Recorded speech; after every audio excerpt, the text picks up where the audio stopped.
வெற்றி நமதே. வெற்றியாளர்களுக்கு வணக்கம். முதுகலை தமிழாசிரியர் தேர்வு, பட்டதாரி ஆசிரியர் நியமன தேர்வு, கல்லூரி உதவி பேராசிரியர் தேர்வு என அத்தனை தேர்வுக்கும் பயன்படக்கூடிய வகையில் இருக்கக்கூடிய சித்தர்கள் பகுதி, அதில் இருக்கக்கூடிய அகப்பை சித்தரை பற்றி இப்போ நம்ம பார்க்க இருக்கிறோம். அகப்பை சித்தர் தத்துவ ஞானத்தை ஒட்டுவமை உருவகத்தில் தந்தவர். ஒட்டுரிமை உருவத்தில் தந்தவர். ஒவ்வொரு செயலுடைய இறுதியிலையும் அகப்பை அப்படின்னு விழித்து என்ன செய்வார், எழுதியிருப்பாரு. இது இவருடைய பாடலினுடைய சிறப்பு. தம் மனம் பேயாக அலைதல் பற்றி பேயென உருவகப்படுத்தி அலையாது நிற்குமாறு அறிவுறுத்தி பாடியதால் இது பெயர் பெற்றிருக்கிறாரு அப்படின்னு சொல்லலாம். அகப்பை சித்தர் என்பது ஏலாது குழுவுக்குறிகள் பொருள் புரியா நிலையினை உருவாக்கியுள்ளது. சித்தாந்த கருத்துக்கள் நிறைய இவருடைய பாடல்கள் இருக்கு. 90 கன்னிகள் ஆசாரம் கண்டாரே மோட்சம் வேண்டார்கள் அப்படிங்கிற வரி. பிச்சை எடுத்தாலும் பிறவி தொலையாதே அகப்பை, இச்சையற்ற இடம் எம்முறை கண்டாயோ அகப்பை. நம்ம ஷார்ட்டா ஞாபகம் வைக்கிறோம்னு இந்த அகப்பையை வச்சுட்டு போனோம்னா, ஏன்னா இது அகப்பை தனிச்சொல்லாதான் கொடுத்துருக்குறாங்க. அப்படிங்கிறதுனால இந்த வார்த்தையை கொடுக்காம இதை மட்டும் கொடுத்தாலே நம்ம கண்டுபிடிக்கிறதுக்கே என்ன செய்யணும், தெரிஞ்சுக்கணும். அடுத்து பார்த்தோன்னா அழுகுனி சித்தர். அழுகுனி சித்தர் அழுகை சுவையை அதிகமாக பாடியதால் இந்த பெயர் பட்டிருக்கிறாரு. இவரும் ஒட்டுவோமை அதிகமாக தத்துவ ஞானத்தை வடிவில் தத்துவ ஞானம் பாடியிருக்கிறாரு. பெரும்பாலும் சித்தர்கள்ல பாடல்கள்ல குழுவுக்குரிய அதிகம்தான்.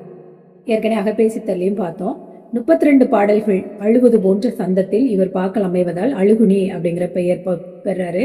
கண்ணம்மா என குழந்தையை விழித்து வினாவும் வகையில இவருடைய பாடல்கள் இருக்கும். அப்போ கண்ணம்மா என குழந்தையை விழித்து வினாவும் வகையில் பாடல் எழுதியவர் யார் அப்படின்னா அழுகுனி சித்தர். அதுக்கப்புறமா பையூரிலே இருந்து பாலூரிலே பிறந்து மெய்யூரில் போவதற்கு வேதாந்த வீடறியேன் இப்படிங்கிறது பாடல் இவரோட பாடல். மாமன் மகளடியோ மச்சினியோ நானறியேன், காமன் மகளாகி மச்சினியும் நீயானால் காமன் கனைகள் எல்லாம் என் கண்ணம்மா. இந்த முடிகிறது கண்ணம்மா அப்படின்னு முடிகிறது இவருடைய பாடலின் சிறப்பு அப்படிங்கறது பார்த்தோம். அடுத்ததா இடைக்காட்டு சித்தர். இந்த இடைக்காட்டு சித்தர் அப்படிங்கிறவரு இடை என்பது இடைக்காடு என்ற ஊரினை சார்ந்தது அப்படின்னு சொல்லப்படுது. இடையர் இனத்தையும் குறிப்பிடப்படுவதாக கூறப்படுகிறது. கோணே, கோணாரே, தாண்டவ கோணே என்ற சொல்லாட்சியும் பசுவை விழித்து பால் கறத்தல், குழல் ஊதுதல், கிடை போடுதல் போன்ற ஆயர்களுக்குரிய வழக்குகள் இவருடைய பாடல்கள்ல அதிகமா இருக்கு. இவருடைய பாடல்கள் 130 பாடல்கள் இருக்கிறது. இப்ப இடைக்காட்டு, இடையர் இடைக்காட்டு அப்படின்னு ஞாபகம் வச்சுக்கிட்டோம் அப்படின்னா, அந்த தாண்டவ கோணேன்னு பாடுறது இந்த கோணே கோணாரே அப்படின்னு பால் கறத்தல் மாடுகள் குறித்த செய்தி வருது. இடைக்காட்டு சித்தருடைய பாடல்கள் அப்படின்னு நம்ம தெரிஞ்சுக்கலாம். மனமெனும் மாட்டாங்கில் தாண்டவ கோணே, முத்தி வாய்த்த தென்றென்னேடா தாண்டவ கோணே. இவருடைய வரிகள்ல எல்லாமே இந்த தாண்டவ கோணே அப்படிங்கிற வரிகள்ல என்ன செய்யுது, முடியுது. அதே மாதிரி தாம் திமி திமி தந்த கோணாரே, அது மாதிரி தீம் திமி திமி திந்த கோணாரே என ஆடி பாடும் வகையில இவருடைய பாடல் அமைந்திருக்கிறது. அமைதியான இதனை பாட இசை அரங்குகள் இல்லை. ஆடுமையிலே நடமாடுமையிலே எங்கள் ஆதியா அணி சேடனை கண்டு ஆடுமையிலே அப்படின்னு பாடல் இவருடைய பாடல். அடுத்து கடுவெளி சித்தர். கடுவெளி சித்தர், கடுவெளி அப்படின்னா பரவெளி, பரம்பொருள் நிலை. இதனை பாடியதுனால இப்பெயர் பெற்றார் அப்படின்னு சொல்லப்படுது. கடுவெளி அப்படின்னா ஓயாமல் கடுகி முடுகி கொண்டிருக்கும் மூச்சு அப்படின்னு பொருள் இருக்குதான். கடுவெளிக்கு பொருள் பாருங்க. இதை நமக்கு கூற்று காரணம் இதுல கொடுத்து கேட்கறதுக்கு வாய்ப்பு இருக்கு. கடுவெளி அப்படிங்கிறது ஓயாமல் கடுகி முடுகி கொண்டிருக்கும் மூச்சு. இதுல 32 கன்னிகள் ஆனந்த கழிப்பு. இந்த பாடல்களால் இம்மெட்டுகள் ஆனந்த கழிப்பு என்ற பெயர் ஏற்பட்டு விட்டது அப்படிங்கிறது யாருக்கும் தெரிந்த ஒன்றுதான். அந்த நந்தவனத்தில் ஓர் ஆண்டி அவன் 4-6 மாதமாய் குயவனை வேண்டி கொண்டு வந்தானடி ஒரு தோண்டி அதை கூத்தாடி கூத்தாடி போட்டுடை தாண்டி. இது இவருடைய பாடல். அது மாதிரி பாபம் செய்யாதிரு மனமே, பாபம் செய்யாதிரு மனமே, பாபம் செய்யாதிரு மனமே, பாபம் செய்தால் ஏமான் கொண்டோடி போவான், ஏமன் கொண்டோடி போவான். பாவம் செய்யாதிரு மனமே, நாளை கோபம் செய்து ஏமன் கொண்டோடி போவான். இது இவருடைய இன்னொரு பாடல். அடுத்து குதம்பை சித்தர். குதம்பை அப்படின்னா காதணி அப்படிங்கிற பொருள். காதணி அணிந்த பெண்ணை முன்னிலைப்படுத்தி பாடக்கூடியதுதான் இந்த குதம்பாய் அப்படிங்கிறது. இது இவருடைய பாடல்களையும் இந்த 32 தான். பழகி போன இவருடைய பாடல்னு பார்த்தோன்னா, மாங்காய் பால் உண்டு மலை மேல் இருப்போருக்கு தேங்காய் பால் எதுக்கடி குதம்பாய், தேங்காய் பால் எதுக்கடி கும்பாய். இந்த இதுல மாங்காய் அப்படிங்கிறது பிரம்மம், மாங்காய்ங்கிறது பிரம்மம், பால்னா அதன் அனுபவம், மலைனா மேலான சமாதி நிலை. பொருள் தெரிஞ்சுக்கோங்க. மாங்காய் அப்படிங்கிறதுக்கு பிரம்மம் அப்படிங்கிற பொருள் இருக்கு. பால் அப்படிங்கிறது அதன் அனுபவம். மலை அப்படிங்கிறது மேலான சமாதி நிலை அப்படிங்கிறது. இங்க வெட்ட வெளி தன்னை மெய்யென்று இருப்போருக்கு பட்டயம் ஏதுக்கடி குதம்பாய். இப்ப வெட்ட வெளி தென்னை அப்படின்னு சொன்ன உடனே நமக்கு கடுவெளி சித்தர் ஞாபகம் வந்துடும். அதனால அது இல்லாம கரெக்டா நம்ம என்ன செய்யணும், இதை ஞாபகம் வைத்து போட வேண்டும். இந்த பாடல் வந்திருந்துச்சு அப்படின்னா இது குதம்பை சித்தருடைய பாடல். அடுத்ததாக இவருடைய பாடல்கள்ல தான் தனக்கு ஒரு வீடு இல்லை, தேவாரம் ஏதுக்கடி, இந்த மாதிரிலாம் என்ன செஞ்சிருக்காரு, பாடல் வரிகள்ல குறிப்பிடப்பட்டிருக்கிறது. அடுத்ததா பாம்பாட்டி சித்தர். பாம்பாட்டி சித்தர் அப்படிங்கிறவர் பாண்டி நாட்டில் வாழ்ந்தவர். கொங்கு நாட்டு மருதமலை அடிவாரத்தில் தவம் செய்தவர். அப்ப பாம்பாட்டி சித்தர் எங்கு தவம் செய்தார்னா கொங்கு நாட்டுல மருதமலை அடிவாரத்துல தவம் செய்தார். பெயர் காரணம் காட்டுல பாம்பை பிடி தாட்டி கொண்டிருந்ததுனால இவரை பாம்பாட்டி சித்தர்ன்னு சொல்றாங்க. ஒரு முறை நவரத்தின பாம்பினை பிடிக்க முனைந்த காலை சட்ட முனிவர் எதிர்பட்டு அவரிடம் தீக்கை பெற்று சமாதியில் இருந்து எழுந்தி சித்துகள் பல என செய்யறாரு. யாரு? சட்ட முனிவர். எதிர்பட்டு அவரிடம் தீக்கை பெற்று ஞானம் அவரிடமிருந்து பெருது சித்து வேலைகள் செய்ய ஆரம்பிக்கிறார். ஒரு அரசன் மாண்டபோது அவன் உடலில் புகுந்து அவன் மனைவியுடன் இருந்து செத்த பாம்பினை ஆட்டினார். இதனால இந்த பெயர் பெற்றாரு அப்படின்னு சொல்லப்படுகிறது. 129 பாடல்கள் இவருடைய பாடல்கள். ஆடு பாம்பே என தொடங்கும் பாடல் எல்லோரும் அறிந்தது. ஆடு பாம்பே தெளிந்தாடு பாம்பே. அடுத்து சிவன் அடியினை கண்டோம் என்று ஆடு பாம்பே அப்படின்னு பாடல். இந்த பாடல்களை புன்னகாராவாலி, அந்த புன்னாக வராளி இந்த ராகத்துல பாடியிருக்கிறார்.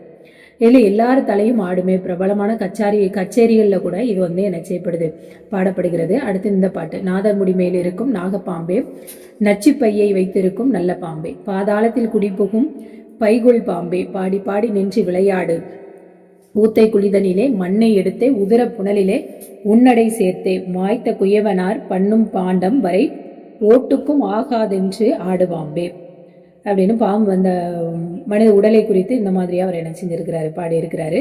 அடுத்ததா சிவவாக்கியார். சிவவாக்கியார் யோக சித்தர். சந்த ஓட்டம் இவர் பாடல்ல அதிகமாகவே இருக்கும். பேச்சு நடையுடையதாக இருக்கும்.